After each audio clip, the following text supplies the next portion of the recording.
let's talk UKCA testing.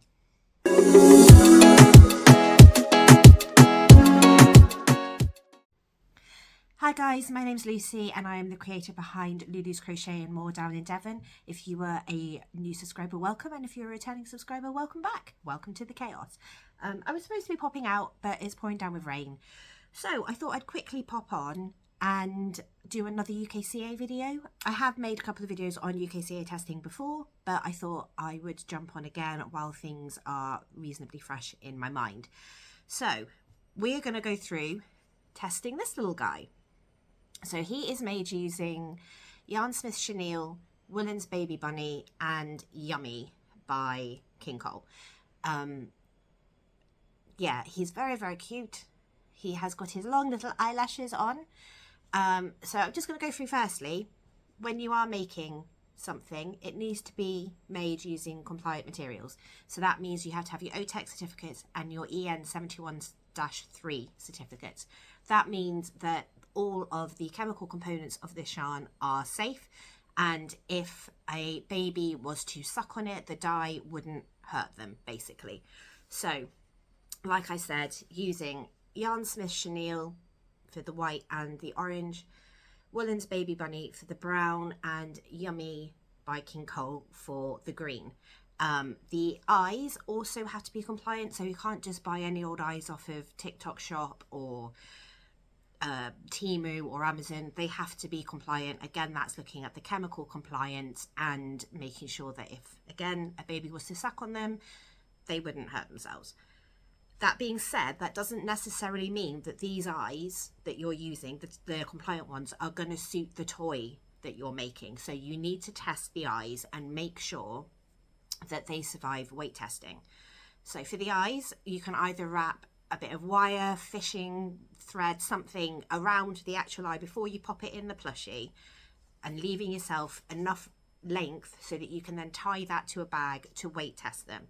And that needs to be up to 9.2 kilograms, which is quite a lot. It's quite heavy, trust me. And like I said, it doesn't necessarily mean that they are going to survive. So if you've got something about this size, you're looking probably at eyes between 12 millimeters to maybe 18 millimeters. Bigger toys such as, let me see, this guy, for example, that is snug as a bug. I wouldn't go below 18 millimeters for something like that.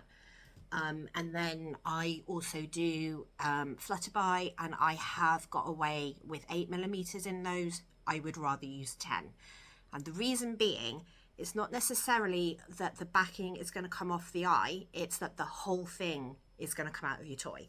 There are ways around it. You can add a felt backing. You can, don't glue them. You cannot glue them, and you cannot melt them. That immediately invalidates your UKCA label. You can't do it. You're not allowed to mess with the actual piece in itself. It's got to be as it is. So these are 12 millimeters. We're going to give them a go. We'll go through this together today. So what we're going to do with this guy, we're going to weight test the eyes, we're going to weight test the leaf and the stem, the frill, and we're going to do top and bottom with 7.2 kilograms of weight for the plushie, 9.2 kilograms of weight for the eyes. If that passes, we then wash him. That involves drowning him, basically, to recreate what would happen if you left a toy outside in the rain. So what I do, this isn't necessarily what you're going to do. Everybody needs to make their own mind up about how they want to do the wash test. But what I do is I drown mine in a sink full of water and I submerge it 7 times to make sure that it is absolutely saturated with water. I then put it in the washing machine and do a what's it called, a spin dry whatever it is that gets most of the water out, and then I let it air dry. That's my personal way of doing it. And when I label them, I say that they are hand wash only, just because that's how I would wash a toy. If I bought it, I would only hand wash it. And the spin dry is basically just to reduce the drying time for me. But it also means I know it can survive the washing machine. It also means I know the eyes can survive the washing machine. So once he's come out of the washing machine, we then have to do all of the weight tests again, including the safety eyes. And if he survives and he's under 15 centimeters, he passes. Over 15 centimetres, you also have to throw in a burn test. So this guy, for example, we would have to burn. So he has got a couple of hindrances. So he has the wings and he has the legs. So what would you do? What you would do is you would look for the part of the toy that has no hindrances. So imagine that label's not there. And what you need to do is you need to have it supported by something that isn't going to move. So what I do is I clamp it to a ladder. And it's got to be somewhere where the weather isn't going to interfere with it. So don't have the window open. It needs to be a nice stable setting. So I do it in the bathroom every single time. So hold it, I clamp it, and then what you need to do is you need to hold a lighter to it for 3 seconds. And then you need to see, firstly, whether it catches a light, and secondly, if it does, how quickly that flame moves up the toy. So it's best to video it and then measure it. Don't put it out unless the whole thing has caught fire. You need to see whether it self-extinguishes. It's scary. The first time I did it, I had one yarn, I think it was Yummy, that did catch fire, but it did put itself out. But the first time I did it, because it caught fire, I panicked and I put it out, and that was an instant fail because I'd interfered. So I had to do it again, and it did self-extinguish. And then you measure the flame, and I can't remember the exact ratio. It is in the performance pack, but there is a ratio. So if it does self-extinguish within a certain amount of time without having travelled a certain distance, that's a pass. If it self-extinguishes, it's a pass. If it doesn't catch, it's a pass. And you have to do that when the toy is dry, and then when the toy has been washed and dried. So sometimes you might need to make 2 versions of the same toy. Sorry, I'm shaking the camera. And sometimes you can get away with one. I have been very fortunate, and I've never had to make a second one because the flame has, like I said, usually self-extinguished, except for that one Yummy incident. But that was going back some, and that was when you made sausages in the yarn type. If your toy was under 15 centimetres, they've changed that now. So you don't have to burn a toy that's under 15 centimetres. If it's over, obviously, then you would, unfortunately. Yeah, so I think that's the bare basics of it all. So we'll see how we get on. I'm going to pop out quickly while the rain has kind of settled, but I will come back and we'll see how this guy gets on. Bit worried about the eyes, not necessarily that they're going to pop out, but because I don't think my ribbon's strong enough. But we'll see. I'll be back. Excuse the mess behind me. You're on the floor. So I'm going to do the eyes first. I have 1 kilo, 4, so 5, 6, 7, 8 and 9, all in a carrier bag. The reason that I've only gone up to 9 is because I don't include, or I do include, the weight of the clamps is included in the tension, if that makes sense. Okay, so, heavy bag, right. Actually, you know what, I'm going to put, I got anything that weighs 0.2? Because I've just remembered, I'm just going to put the clamp in, because for the tension test for the eyes, you just attach it to the bag. So I'll do this on camera. So you're literally just tying the ribbon on. Make sure you leave yourself enough room so that you can use it again for the next next test. Sorry, I'm a bit hot. I've had to take my cardigan off. I'm just moving it back a little bit. So that is tension. So you literally just lift the toy. Oh my god, with the eye. That was the ribbon. See what I mean? The ribbon just completely and utterly, that's what I was worried about happening. Exactly that, and it's happened on camera. Fantastic. Well, let's test the other one while we're here and see if we can get this one to pass without the ribbon snapping. This is quite old ribbon now. I need to buy some more. Right, here we go again. Oh god, I'm gonna have to kneel. Sorry. Oh my gosh, this is heavy and it hurts. Okay.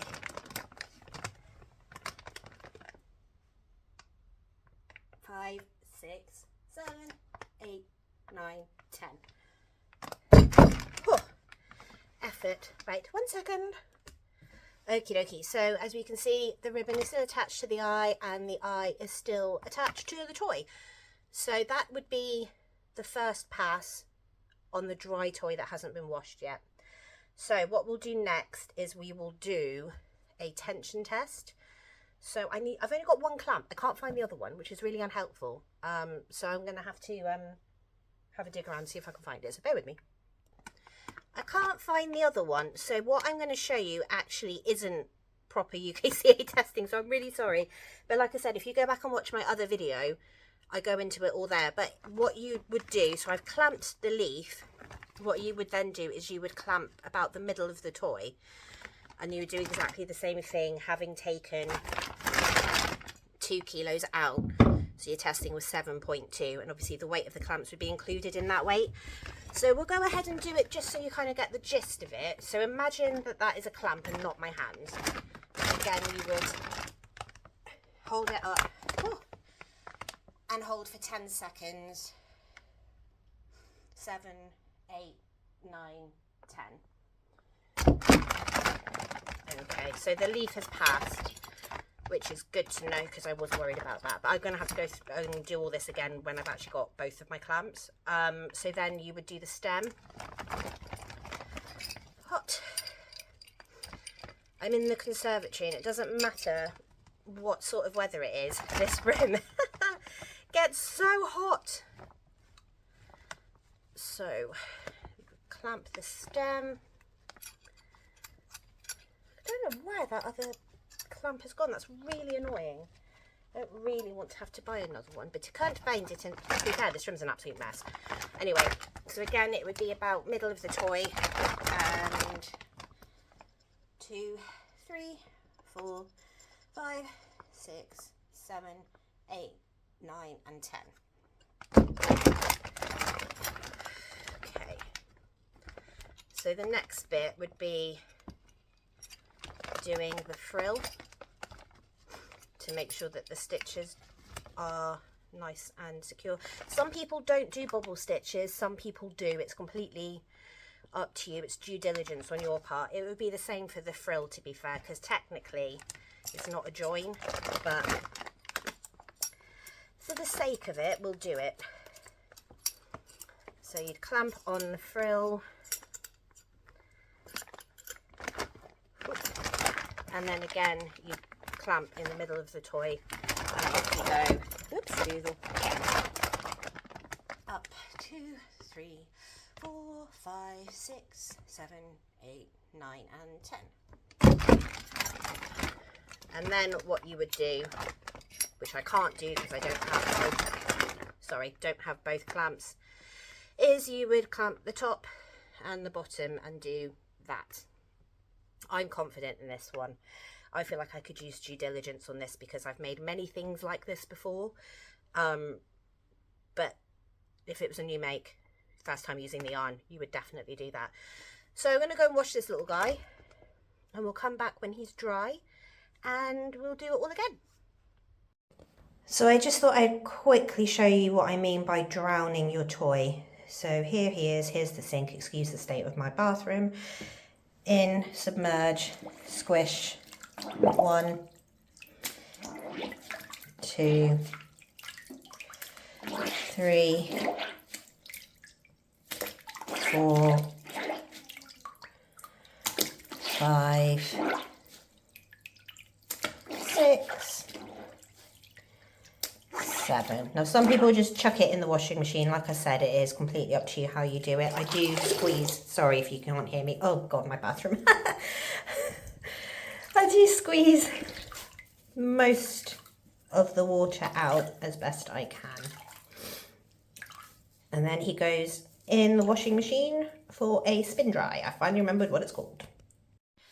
Okay, we're back on the floor. I have made a casserole, I have done some washing, I have had some food. I may have smeared the food down my front, I don't know.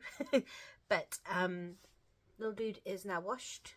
You can possibly tell they come out a little bit kind of, not fluffy, but different. Anyway, the ribbon stayed on, which is great.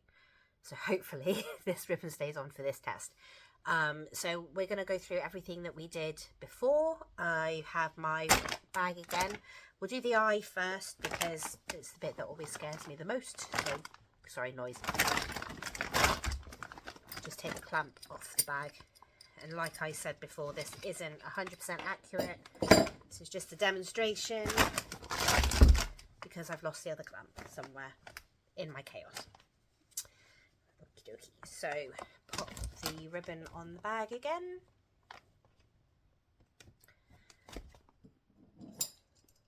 Pop in the clamp in as well. Oh, excuse me. Excuse my knee.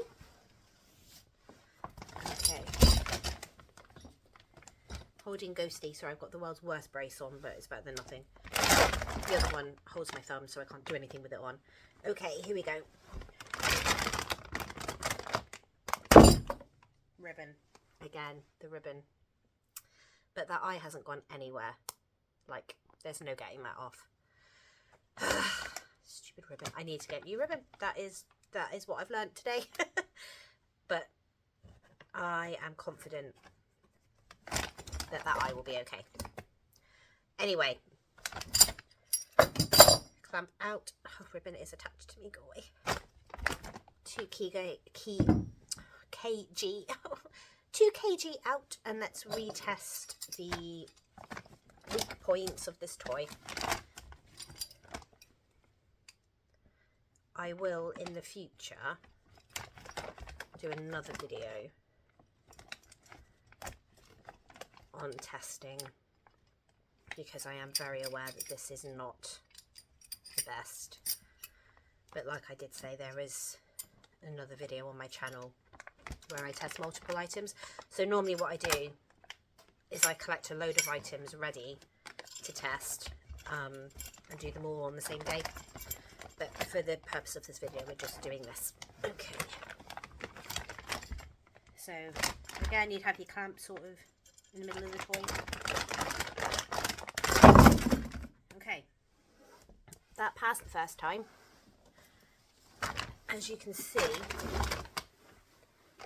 that is not the sewing, that is the actual yarn has snapped. So what you can do in that case is you can double strand it with a compliant acrylic yarn. What I'm going to do is I'm just going to not put it on the toy, so it will just be a pumpkin hat rather than a pumpkin hat with a leaf. That's fine. It happens. I've had it happen on a couple of toys where the yarn has just snapped. So like I said, you can strand it with a compliant acrylic yarn. Excuse me. There's Stylecraft, there's patterns, I never know how you say it. And there is another one I can't remember the name of. There's lots. If you look at the Facebook group, they have all of the compliant yarns. Stylecraft, you've got to be careful. It's got to be, I don't know if it's changed now, but when I last looked, it's got to be made in Turkey, not made in the UK, because they've changed where they make the yarn. Mine is all quite old and is made in Turkey, so I'm safe with that. So yeah, I'll just forgo the leaf in this case. Let's do the stem.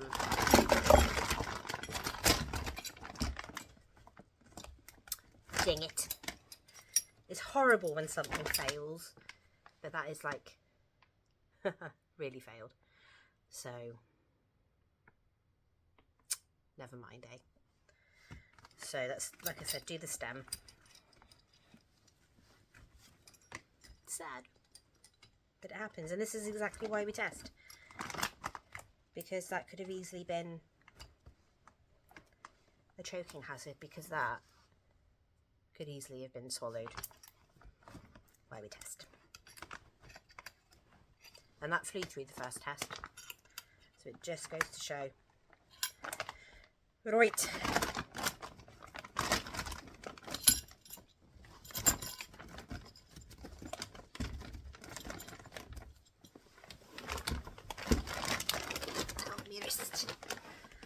Okie dokie. Stem time, here we go. 1, 2, 3, 4, 5, let's be at 6, 7, 8, 9, 10.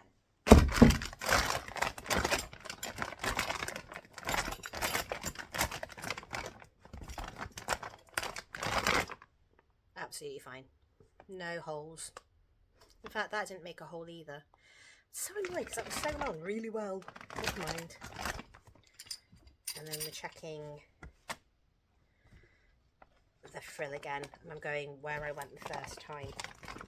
Ideally, you test every single one, but like I said, this is just demonstration. Okay. 1, 2, 3, 4, sequencing 5, 6, 7, 8, 9, and 10.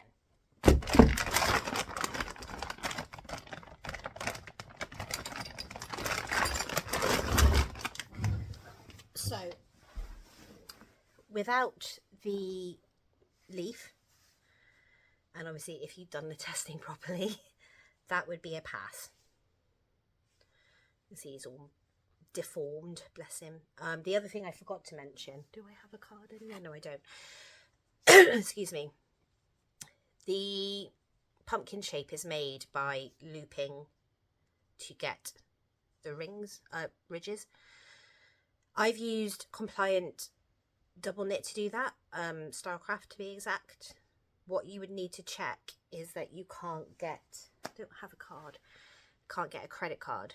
It's called the credit card test, underneath that bit of acrylic, so you can just about see it there. I can't get my nail under there, but if you can get a credit card underneath it, you need to pull it tighter basically. So that goes for any embroidery that you do. So if you embroidered eyes on rather than use safety eyes, you'd need to make sure that you can't get a credit card underneath the stitches. So they need to be nice and tight to the body. And just in case anybody thinks I'm cheating with my weights, because I can understand that, you know, you're not seeing exactly what I am seeing. Obviously there's the weight. And then inside, whoops, that was very drastic, sorry, is 4, 5, 6 and 7. So just so you know, is the bag. You can hear it coming down.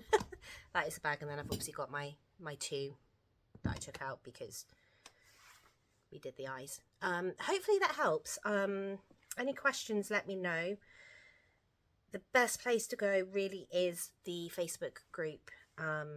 Also, obviously, get the pack, have a read through it.